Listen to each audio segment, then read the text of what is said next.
दोस्तों स्वागत है आप सभी का आपके अपने यूट्यूब चैनल प्राइम प्रभाकर पे। दोस्तों इस वीडियो में हम देखने वाले हैं विश्व के संगठनों को। और आपको पता है हमने यूएन और यूएन से जुड़े हुए सारे संगठनों वाली एक डिटेल में वीडियो प्रोवाइड कराई, वो बहुत इंपॉर्टेंट है। आपने नहीं देखी है तो मैंने अपने चैनल की उस वाली प्लेलिस्ट का जीके का लिंक दे रखा, उसमें वो वीडियो पड़ी हुई, आप सब जाकर जरूर देखें।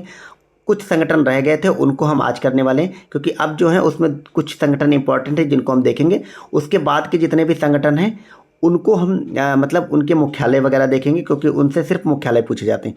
तो उसमें हमारा ये पहला जो टॉपिक है वो है एशियन डेवलपमेंट बैंक। और ये बहुत छोटी वीडियो रहेगी, क्योंकि मैंने कहा था उसको मैं बहुत जल्द इसको दूंगा उसके बाद, तो इसीलिए मैं इसको भी तुरंत ही आपको दिए दे रहा हूँ। आप लोग इसको ज़रूर देखें उसके बाद।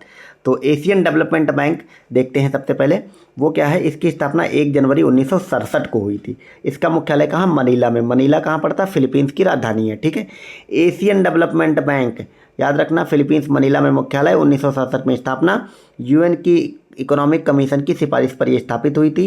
इसका उद्देश्य क्या है, एशिया और प्रशांत क्षेत्र में आर्थिक सामाजिक विकास करना। एक चीज़ याद रखेंगे, एशियन डेवलपमेंट लगाए तो इसका मतलब ये नहीं कि इसमें सदस्य देश सिर्फ एशिया के हैं और ये लोन भी एशिया के लोगों को देता है, ऐसा कुछ भी नहीं है, सारे दुनिया भर को देता है ये। ठीक है, और बाकी भारत इसका संस्थापक सदस्य आप याद रखेंगे, और इसका अध्यक्ष हमेशा जापान का होता है। ठीक है, ये आप याद रखेंगे।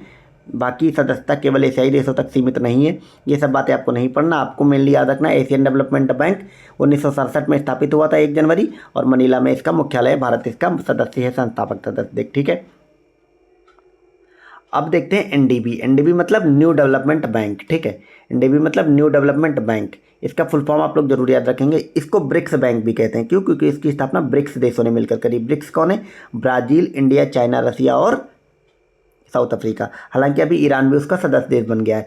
अब इसकी स्थापना कब हुई थी? मैं एनडीबी की बात कर रहा हूँ, ब्रिक्स की बात नहीं कर रहा हूँ। ब्रिक्स ने एनडीबी की स्थापना करी थी जुलाई 2014 में। ठीक है, और इसका मुख्यालय शंघाई चीन में है। ठीक है, आपको कंफ्यूज नहीं होना है। एनडीबी का मुख्यालय मतलब शंघाई चीन में है, और ब्रिक्स के सदस्य देश इसके सदस्य हैं। बजट इसका $100 बिलियन। ये सब आपको नहीं देखना, सबसे ज़्यादा चीन का है, फिर भारत का, इस तरह से रहता है। ठीक है,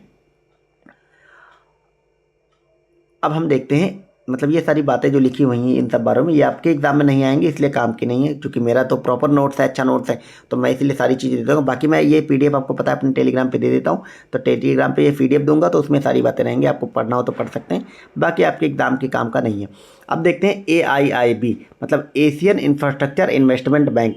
अभी हमने क्या देखा था, ADB मतलब एशियन डेवलपमेंट बैंक। AIIB क्या है? Asian infrastructure investment bank. इसकी स्थापना होती है 2015 में, दिसंबर 2015 में। एडीबी की कब हुई थी? 1967 में, सी जिनपिंग की पहल पर। ये आपको याद रखना है, जो चीन के प्रेसिडेंट सी जिनपिंग है उनकी पहल पर सॉरी दोस्तों, थोड़ा मुझे खांसी आ गई थी। तो Asian infrastructure investment bank AIIB, इसकी स्थापना दिसंबर 2015 में होती है सी जिनपिंग की पहल पर। इसका मुख्यालय चीन में है, बीजिंग में है। एडीबी का कहाँ हमने देखा था? मनीला में। और AIB कहाँ है? बीजिंग चीन में। ठीक है, और भारत सबका सबसे ज़्यादा लोन इसी से है। भारत ने मतलब सबसे ज़्यादा लोन जो है इसी से ले रखा है, ये भी आपको याद रखना है। ठीक है, और बाकी ये जो अंशदान मूल्य, मत मूल्य वगैरह हैं, किसका कितना शेयर है, ये आपसे नहीं पूछा जाएगा। ठीक है, तो ये हमारे हो गए 3 बड़े संगठन, AIIB, NDB और क्या हो गया, ADB हो गया। ठीक है, मैंने जो पहली वाली आपको पीडीएफ दी थी पहले वाले वीडियो की, यूएन वाली, उसमें मैंने इस पीडीएफ को भी अटैच कर दिया है। तो ये हमारे 3 अन्य संगठन हो गए। अब हम मतलब दुनिया भर के अन्य जितने संगठन हैं उन संगठनों को और उनके मुख्यालयों को देख लेते हैं। क्यों? क्योंकि अब जो संगठन जितने इंपॉर्टेंट हो सकते थे, जहाँ से सन वगैरह पूछा जाता, वो सब मैंने ऑलरेडी आपको पहली वीडियो में करा रखा है। ठीक है, इस मतलब संगठन वाली पहली वीडियो में जिसमें यूएन वगैरह है। अब जो संगठन बचे हैं उनके सिर्फ मुख्यालय हम देख लेते हैं, क्योंकि अब सिर्फ मुख्यालय पूछा जाएगा।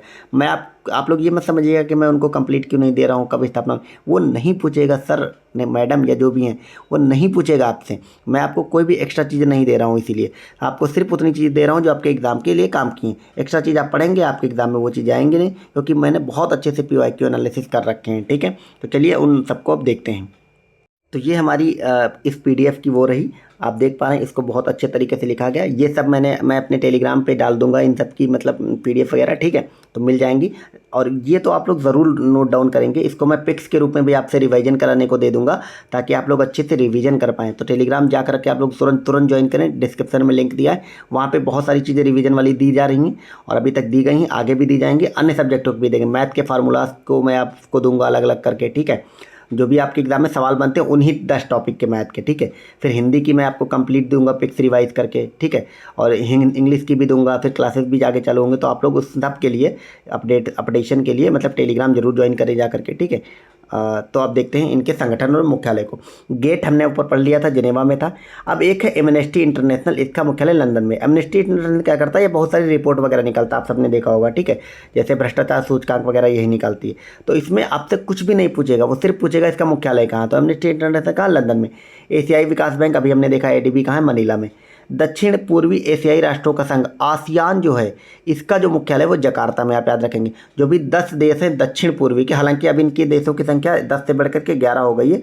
तिमोर लेस्ते इनका 11वां सदस्य बन गया, ठीक है। इसके अलावा जितने भी मतलब Vietnam, Indonesia, Philippines, Laos, Cambodia, वो जितने देश हैं आसपास दक्षिण पूर्व एशिया वाले, वो सब इसके सदस्य हैं। इसकी स्थापना 1967 में होती, मतलब मैंने बता दिया पर नहीं पूछेगा आपसे। सिर्फ इसका मुख्यालय पूछेगा, जकार्ता में है। कहाँ है जकार्ता, इंडोनेशिया की राजधानी, ठीक है। अगला देखते हैं नाटो। नाटो का मुख्यालय कहाँ है, ब्रुसेल्स में। नाटो बहुत इंपॉर्टेंट है। नाटो का ब्रसल्स कहाँ है, ब्रसल्स में नाटो का मुख्यालय, आप याद रखेंगे, ठीक है। अफ्रीका एकता संगठन, नाटो में भी अन्य ज़्यादा चीज़ें आपसे नहीं पूछेगा, मुख्यालय ही पूछेगा। अन्य जितनी भी चीज़ें पूछी जानी चाहिए थी मैंने बता दिया है। अफ्रीका एकता संघ इसका है अदीस अबाबा में, ठीक है। रेड क्रॉस का मुख्यालय कहाँ है, जिनेवा में। सार्क का कहाँ पड़ता है, काठमांडू में। संयुक्त राष्ट्र पर्यावरण कार्यक्रम कहाँ पड़ता है, नैरोबी में। इंटरपोल का मुख्यालय पड़ता है पेरिस में, ठीक है, जो इंटरनेशनल पुलिस है। विश्व व्यापार संगठन WTO का कहाँ पड़ता है, जिनेवा में। और बाकी अमेरिकी राज्यों का संगठन OAS वाशिंगटन DC में, ये इंपॉर्टेंट नहीं है इतना। अगला देखते हैं, अरब लीग कहाँ है, काहिरा में, आप याद रखेंगे। मिस्र की राजधानी काहिरा है, वहीं पे अरब लीग का मुख्यालय है। यहाँ पे आपको सऊदी अरब के देश मतलब शहर दे दिए जाएंगे, उससे कंफ्यूज नहीं होना। परस्पर आर्थिक सहायता परिषद नहीं पूछेगा, हालांकि इसका कहाँ है, मॉस्को में। World council of churches, Geneva में। यूरोपियन ऊर्जा आयोग, जिनेवा में। अफ्रीका आर्थिक आयोग, अदीस अबाबा में। पश्चिम एशिया आर्थिक आयोग, बगदाद में। संयुक्त राष्ट्र शरणार्थी उच्चायोग, जिनेवा में। ये इंपॉर्टेंट है, ये इतने इंपॉर्टेंट नहीं है आपको, मतलब इसको आप इग्नोर कर दें, आपके एग्जाम में नहीं पूछेगा। ऊपर वाला ये इंपॉर्टेंट है, अरब लीग वाला, और फिर 19 नंबर वाला इंपॉर्टेंट है। संयुक्त राष्ट्र शरणार्थी जो उच्चायोग है, UNHCR, ये जिनेवा में है। अंतर्राष्ट्रीय परमाणु ऊर्जा एजेंसी हमने देखा था पहले वाले वीडियो में, वियना में है। संयुक्त राष्ट्र औद्योगिक विकास संगठन, यूनेडो, वियना में। संयुक्त राष्ट्र व्यापार एवं विकास सम्मेलन, अंकटाड, जिनेवा में। अंकटाड बहुत इंपॉर्टेंट है, इसका आप याद रखेंगे। विश्व वन्य जीव संरक्षण कोष, WWF, ये ग्लैंड में है। ग्लैंड कहाँ पड़ता है, स्विट्जरलैंड में। अगला है अंतर्राष्ट्रीय ओलंपिक कमेटी, लुसाने में है, ठीक है, ये आप याद रखेंगे, ये इंपॉर्टेंट है। अंतर्राष्ट्रीय ओलंपिक कमेटी लुसाने में। फिर यूरोपीय कॉमन मार्केट, जिनेवा में है, आपसे नहीं पूछेगा। अगला है राष्ट्रमंडल राष्ट्राध्यक्ष सम्मेलन, स्टोनबर्ग में है। पेट्रोलियम उत्पादक देशों का समूह, जिसको कि OPEC कहते हैं, इसका मुख्यालय वियना में है। आर्थिक सहयोग एवं विकास संगठन, OECD, इसका पेरिस में है, ठीक है। तो ये दोनों बहुत इंपॉर्टेंट हैं कि OPEC और OECD। OPEC का वियना में और OECD का पेरिस में। यूरोपीय मुक्त व्यापार संघ, ECTA, जिनेवा में। राष्ट्रमंडल कॉमनवेल्थ, लंदन में। यूरोपियन आर्थिक समुदाय, जिनेवा में। यूरोपीय संसद, लग्जमबर्ग में, ये आप याद रखेंगे। यूरोपीय यूनियन जो है उसकी अपनी संसद है, और वो संसद कहाँ है, लग्जमबर्ग में, ठीक है। European space research organisation, ISRO जो है वो पेरिस में। ये इसरो इंडिया वाला इसरो नहीं, ये यूरोपियन स्पेस रिसर्च, ये पेरिस में। यूरोपियन परमाणु ऊर्जा समुदाय, ब्रुसेल्स में, ये आपसे नहीं पूछेगा, आपके जो इंटरनेशनल वाले हैं वो पूछेगा। हालांकि यूरोपियन संसद पूछ सकता है, ये आप याद रखेंगे। तो जो जरूरी है वो मैं आपको बताते हुए चलता हूँ।